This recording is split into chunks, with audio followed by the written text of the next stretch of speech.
Hi guys, welcome back to my channel. In today's video, I'm going to show you how to change your password on onX Hunt account. For this, first of all, open up your app. As you open up your app and land on the map layers interface, on the top left corner, you will see three lines. Tap on the three lines. After tapping on the three lines, you have an option in the very beginning that says My Account. Tap on it. As your profile page loads, you will see an option that says Change Password below the account information. Tap on it. And here you can simply type in your old password.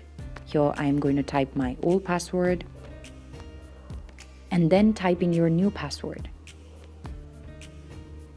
Confirm your new password again by typing it. And then simply tap on Update in the end. As soon as you do this, it will say that your password has been updated. Tap on OK and then tap on the cross mark on the upper right corner, and then your password will have been updated. So this is how you change your password on onX Hunt account. I hope this video has been useful to you. If you like the video, do not forget to like, share and subscribe to the channel.